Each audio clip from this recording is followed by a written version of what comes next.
Uh, Welcome, everyone. We have Amanda here with us today. I'm so excited to share about a very interesting topic that we talk about so much in birth. Um, and I can't wait to begin. So Amanda is a nutritionist and she has some cute videos that I want to share. Hey, pregnancy dietitian. Hey everyone. Here. Just want to hop on to Just say, talking about listening to your hunger cues. Some clients ask me, how much should I eat? But really, what's most important is you listening to how you feel and eating when you're hungry. Yeah, so eat when you're hungry. I love it.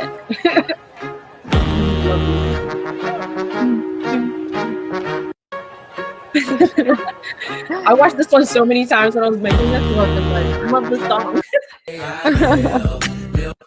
All about balancing blood sugar, all these videos. Yeah, so fun. Hey. Okay. So, Amanda, would you like to introduce yourself? Sure. Well, hi everyone. Thanks for channeling in. My name is Amanda. I am a registered dietitian nutritionist, and I specialize in perinatal health. So I work with women who are trying to conceive, currently pregnant, and newly postpartum. And I really just dive in and help clear up any confusion you have on nutrition. I just think there's so much mixed information out there, and speaking with a professional helps clear up that confusion. And a lot of times I find women leave doctor's offices with just a list of foods not to eat. And I like to kind of like talk about what can you include into the diet? Let's make nutrition more positive. Yeah. I have background as a wellness coach, and so I've been in nutrition for the nutrition field for about 10 years now. It's been a while, and it's my passion. And I just I love working with clients and helping you learn. Thank you. For sure. I'm so happy to bring experts like Amanda here because nutrition is important, yes, but specifically for this part of your life, right? This period. How can you use it to your advantage? So my name is Terry. I am a public health worker, and I love sharing information through educational videos like this, bringing on people from the real world and talking about all the things related to perinatal health, right? Pregnancy. My background is also in global health, so I really hoped that sharing this information enlightens more people. So today, our topic is about gestational diabetes, right? If you were didn't go through pregnancy yet and didn't have this fear that doctors may put into you, if you fail this test, this is what's going to happen. You don't even know. It's going to be so annoying. But we have a lot of tips to share with you today. Yeah, so we're going to be talking about the 5 ways to help you balance your blood sugar. I think people don't pay attention to balancing their blood sugar enough, and it's so important, especially it's important all the time, but especially important throughout pregnancy, to keep those blood sugars stable, and so they're not spiking throughout the day and causing issues within the body. For sure. And using food, right? Something that we're already doing every day, we're eating. But the first tip we have for you is to go for a walk. Yeah, so after you have a meal or a snack, it's good to move your body. I know a lot of people, when they're pregnant, after they eat, they probably want to lay on the couch, but unfortunately, that does not help. That could potentially hurt. So if the option is there, I highly recommend going outside for a walk. It doesn't have to be a long walk. It can be a 5-minute walk. It could be a 10-minute walk. But I just truly feel like it helps get blood flow, it helps the heart rate go up, and it helps balance your blood sugar. You mean any time of the day or like after I eat or? Yeah, so specifically after you eat, it would be best. And it's because you just like had an intake, right, of your sugar levels, and by walking, you're kind of like using some of it too, so it balances. Yeah, you're using some of it, but also you're just getting your digestive system moving. And I Oh, think when we're like stagnant, the blood sugar could stay in your blood for longer. But when you move, it can help your blood actually, it can help your blood sugar go into the cells instead of staying within your blood. And mhm. we don't want blood Okay. sugar to stay into the blood. We want it into the cells. Oh, so like physically walking will help like with the digestion, and Hmm. that will help it break it down faster, or get where it needs to get better, right? The Yep, intake of the protein and sugars and everything. Amazing. definitely. And just go for like a 10-15 minute walk, right? Around the Yeah. block. That's it sounds good. It's a good excuse to get outside, get some fresh Hmm. air as like a daily reminder. Yeah. And there's so many other benefits also to that walking. It's just like for your mental health, it's just good for overall digestion. So yes, it's good for blood sugar, but overall digestion it's great for as well. And then the next one we have here is staying away from naked carbs. So I put it naked carbs because anything that doesn't have a topping on it, or so for example, what are carbs? So carbs can be found like in cookies, cakes, candy. It can be found in breads, pastas, rice. It can also be found in fruit. But we want to try to pair those carbs with a protein and or fat. So, for example, if you are having a piece of toast, maybe putting a little bit of peanut butter on your toast, so you're adding in some protein and healthy fats, that will help stabilize your blood sugar so you're not spiking your blood sugar. If you were to have that piece of toast alone, and let's say it's a white piece of toast, it could potentially just spike your blood sugar. So we want to avoid that by just adding in things with the carbs Yeah. so they're not naked.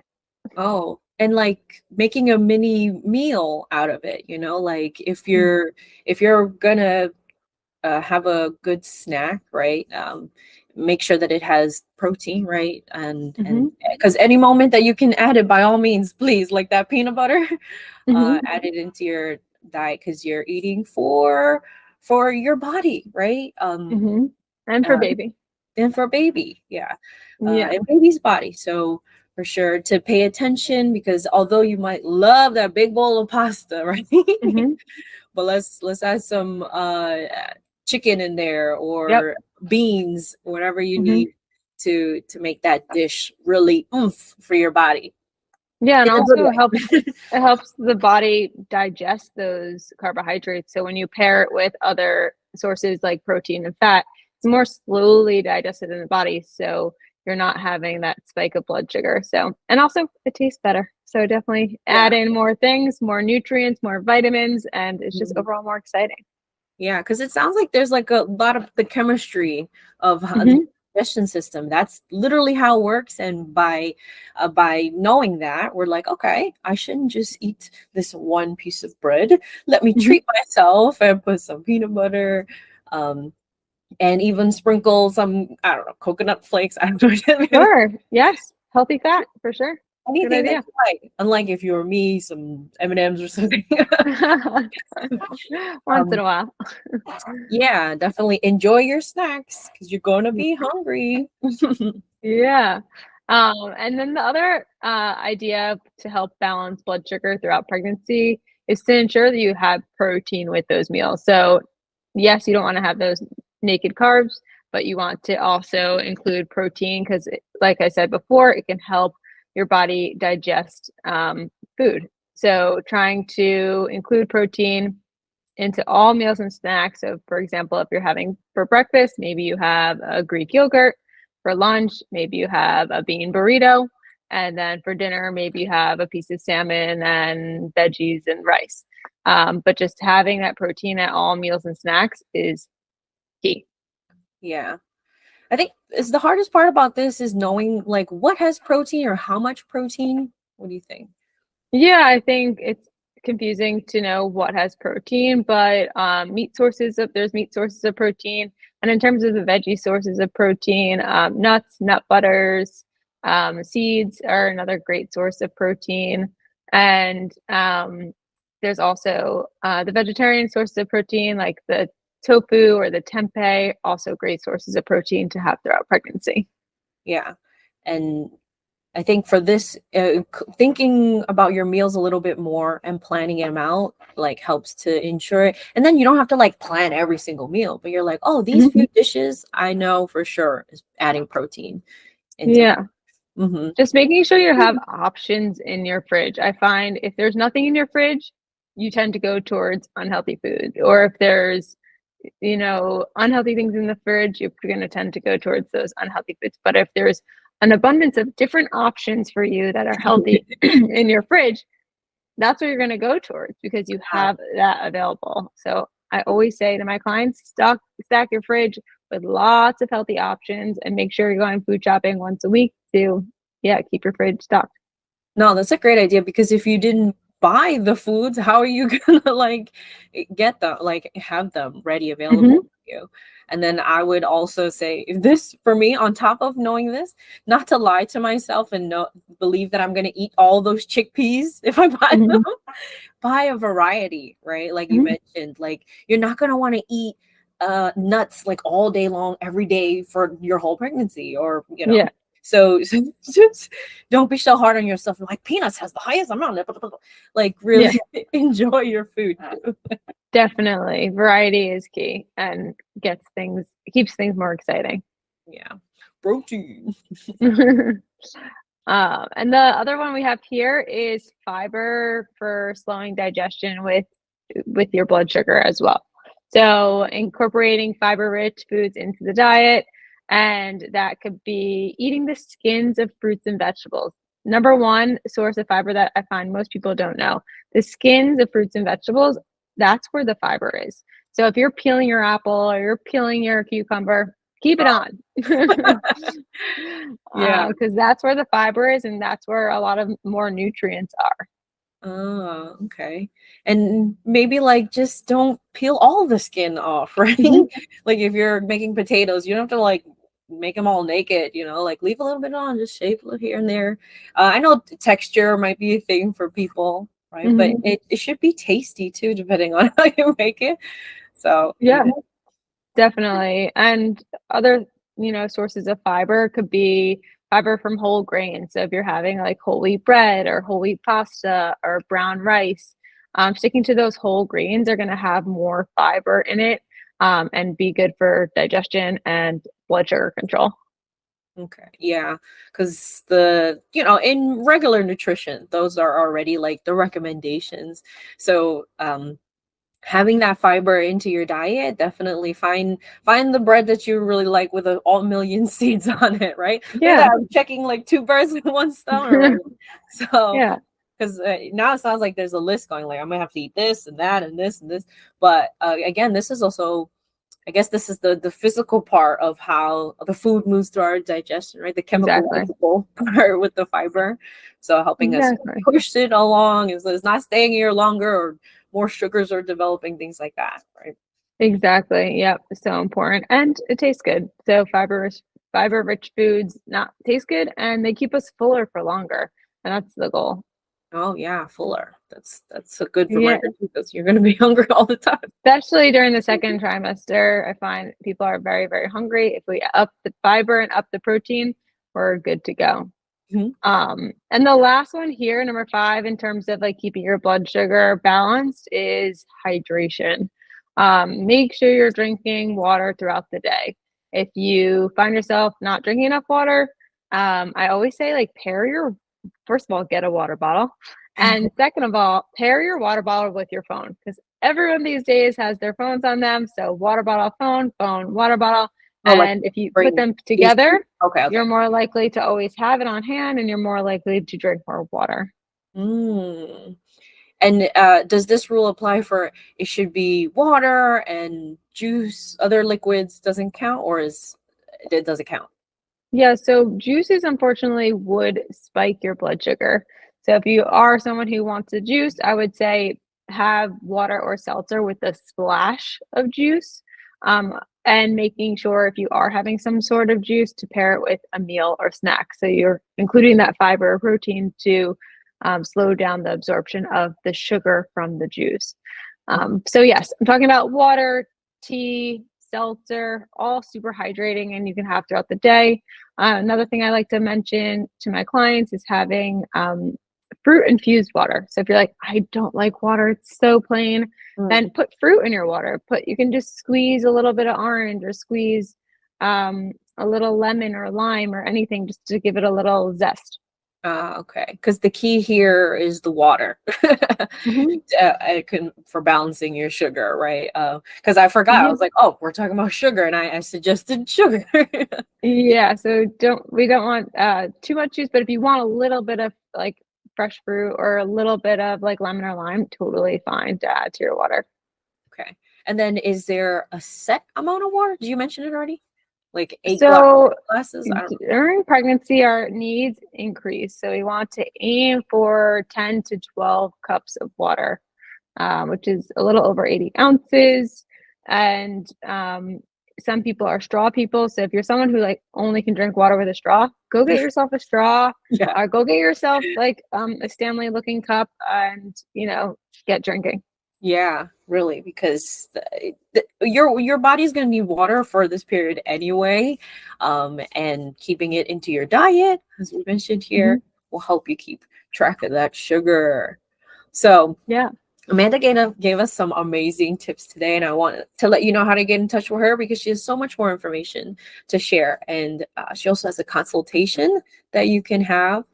We'll talk more about that later, but when you work with a nutritionist, you'll feel more confident, right, in the things that you eat. And you're not going to be there like, la, la, la, I hope this is good for me because it tastes good. You're going to look at your plate, or you're going to think about what did you eat today and say, oh, maybe I need another snack bar here, like a nut bar, because I didn't have any meat today, or those are just some of the ideas that we're trying to share with you today that you can implement to your daily life. It's not like, oh, it's such a rigid, I'm afraid to, that my blood sugar will be a problem and I need this plan, but more like educating yourself and knowing so that, because this is like a lifelong skill, balancing your blood sugar, but you're more susceptible for more treatments during pregnancy. So that's why we hope that you can avoid unnecessary medical interventions by doing things like balancing your diet. Yeah. And like I said in the very beginning, like there's just so much mixed information out there. So if you are feeling confused, like I'm here to support you. I'm here to give you individualized plans that's going to work for you as an individual. So it's based on your likes and your needs and all that stuff in your schedule. So yeah, I'd be more than happy to connect. Yeah, thank you so much. You don't want to question what you're eating.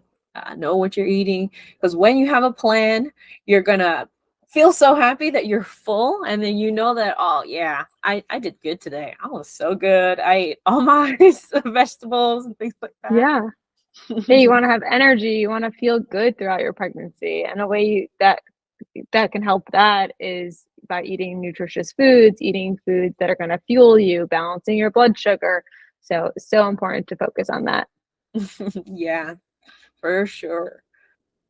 Well, another reason why we want to talk about these topics is because you're going to have a lot of different things you're worrying about as you're pregnant and growing a baby inside of you, right? So having a nutritional plan, you'll know, because I feel like I have parents telling me that, oh, when I was pregnant, I really paid attention to what I was eating because I'm eating for me and my baby, right? So that's why we try to give you this information now, so that you're like, I'm doing good with what I have, right?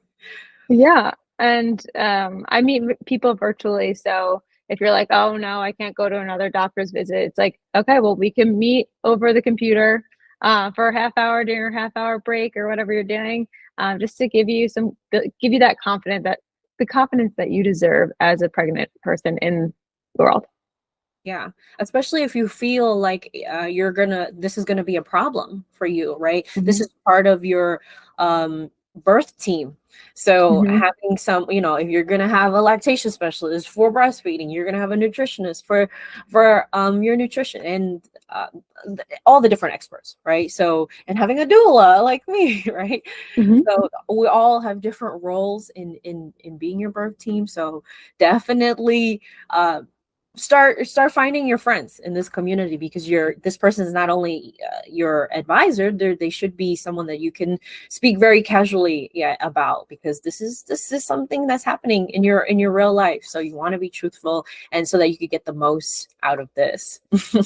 Yeah, and you want to learn now before you become a parent, I think, or if you already are a parent, just good to show your future kids what it means to eat nutritious foods and how nutritious foods can make you feel.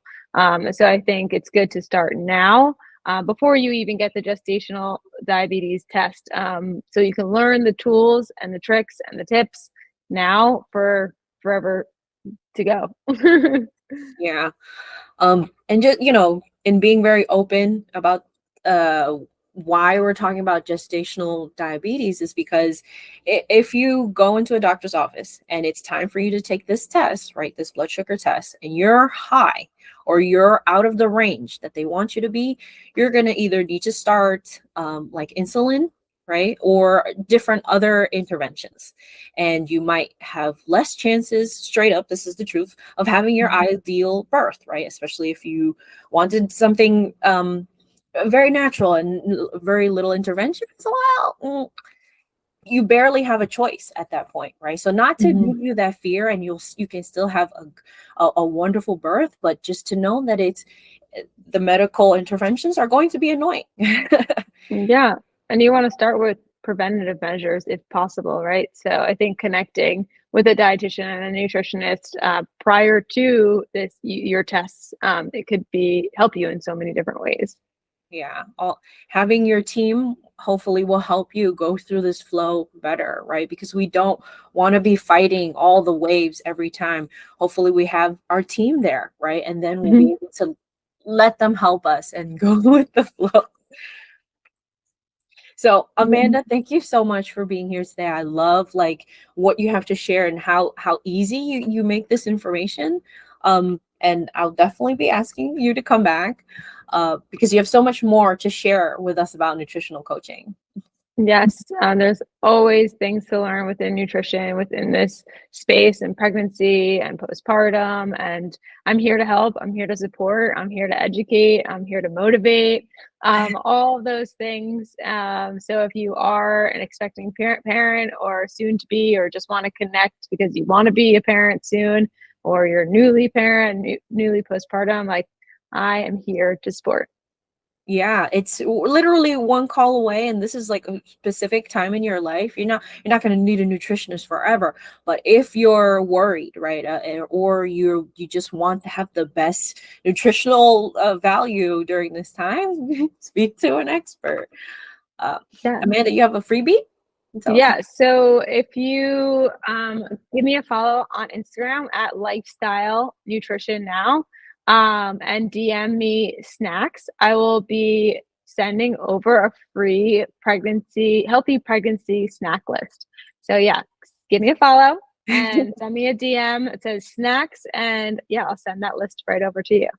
Yeah, because I'm pretty sure you're going to have so many other tips too. So do that follow. Get this list of yummy snacks already thought out for you by Amanda. And again, yeah. We'll also have her website where you can book the consultation in the notes below.